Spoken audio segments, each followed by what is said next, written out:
أهلا وسهلا يا رمضان شهر التوبة والغفران مرحبا بك رمضان رمضان شهر الذكر والإحسان أهلا وسهلا يا رمضان شهر الصدقة والإكرام مرحبا بك رمضان رمضان أهلا وسهلا يا رمضان.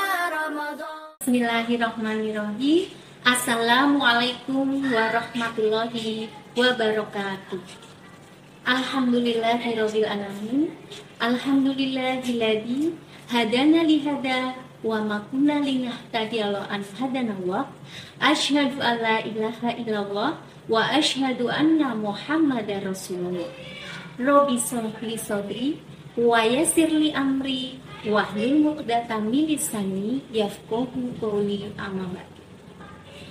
Ayah dan bunda yang senantiasa dirahmati Allah Subhanahu wa taala serta anak-anakku yang soleh dan solehah, alhamdulillahirabbil alamin, segala rasa syukur senantiasa kita panjatkan kehadirat Allah Subhanahu wa taala yang telah melimpahkan nikmat iman, nikmat Islam, dan nikmat sehat walafiat sehingga kita masih dipertemukan dengan bulan suci Ramadan tahun ini.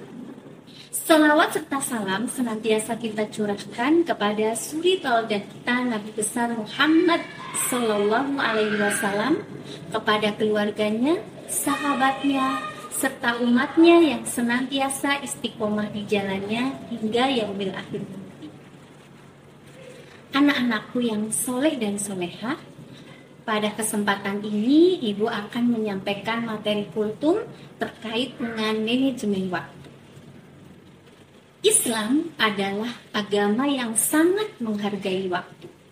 Oleh karena itu, sebagai seorang muslim, kita harus bisa memanfaatkan waktu dengan sebaik-baiknya.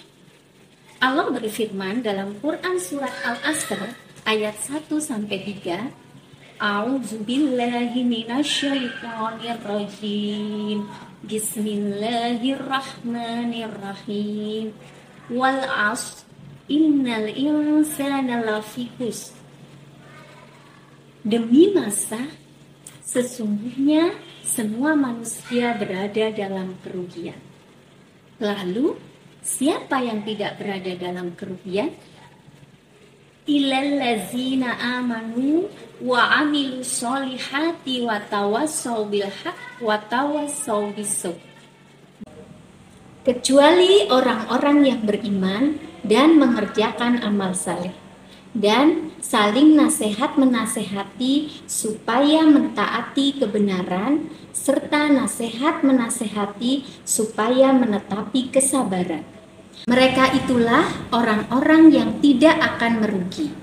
Mereka senantiasa memanfaatkan waktunya untuk melakukan kebaikan, memperbanyak amal saleh, dan melaksanakan amar ma'ruf nahi mungkar, sehingga Allah senantiasa ridho kepadanya.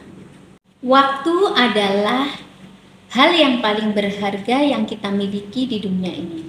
Dan sebagai seorang penuntut ilmu, kita harus bisa memanfaatkan waktu dengan sebaik-baiknya supaya kita termasuk ke dalam golongan orang-orang yang beruntung. Untuk dapat memanfaatkan waktu dengan baik, kita memerlukan yang namanya manajemen waktu. Dengan manajemen waktu, kita bisa memanfaatkan waktu dengan sebaik-baiknya serta dapat menyelesaikan tugas dengan cepat dan cerdas. Anak-anakku yang soleh dan solehah, pada kesempatan ini Ibu akan membagikan tips membagi waktu secara efektif.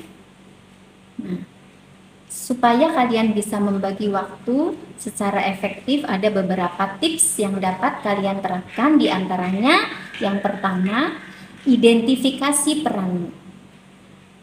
Kalian dapat mengidentifikasi peran kalian masing-masing dan membedakan peran kalian di sekolah sebagai pelajar, peran kalian di rumah sebagai anak, dan peran kalian di lingkungan sebagai masyarakat. Kemudian tips yang kedua adalah catatlah segala kegiatan rencana, janji, maupun tujuan jangka pendek. Hal tersebut penting dilakukan supaya kita bisa mengatur waktu dan mengevaluasi setiap kegiatan yang kita lakukan.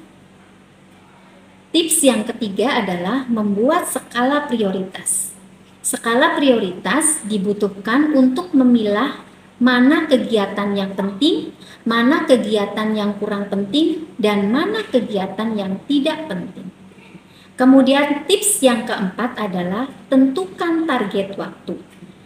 Dengan membuat target waktu, kita bisa memberikan batas waktu pada setiap kegiatan yang kita lakukan, serta mempersiapkan segala sesuatunya supaya kegiatan tersebut selesai tepat pada waktunya dan dengan hasil yang memuaskan.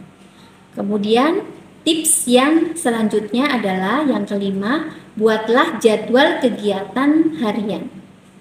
Jadwal kegiatan harian membantu kita untuk memilah urusan pribadi dan urusan sekolah, serta mengidentifikasi kegiatan apa saja yang akan kita lakukan dalam waktu 1 minggu, sehingga kita bisa mempersiapkan segala sesuatunya. Tips yang keenam adalah konsentrasi dan fokus.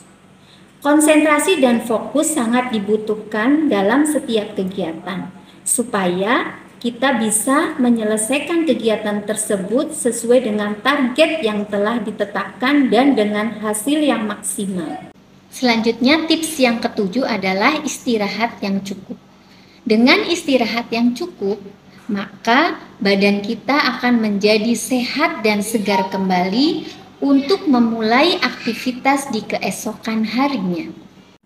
Demikian tadi tips yang dapat Ibu bagikan kepada kalian, semoga bermanfaat. Dan pada kesempatan ini Ibu ingin mengajak kepada kalian semua, mari kita sama-sama belajar untuk senantiasa memanfaatkan waktu kita dengan sebaik-baiknya. Apalagi di bulan suci ini, kita harus bisa memanfaatkan waktu dengan sebaik-baiknya untuk melakukan aktivitas yang bermanfaat dan bernilai ibadah. Semoga Allah senantiasa meridhoi segala aktivitas yang kita lakukan di bulan suci ini.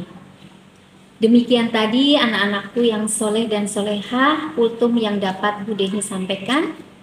Jika ada kebaikan di dalamnya, itu datangnya dari Allah Subhanahu wa Ta'ala. Jika ada kesalahan dan kekurangan, itu datangnya dari Ibu pribadi. Mohon maaf lahir batin atas segala kekurangan dan kesalahan. Tetap sehat dan semangat. Ibu akhiri, billahi fisabilil haq. Wassalamualaikum warahmatullahi wabarakatuh. وأتلو القرآن ليشفي قلبي سأقوم ليلا حتى الفجر أشكر الله أصلي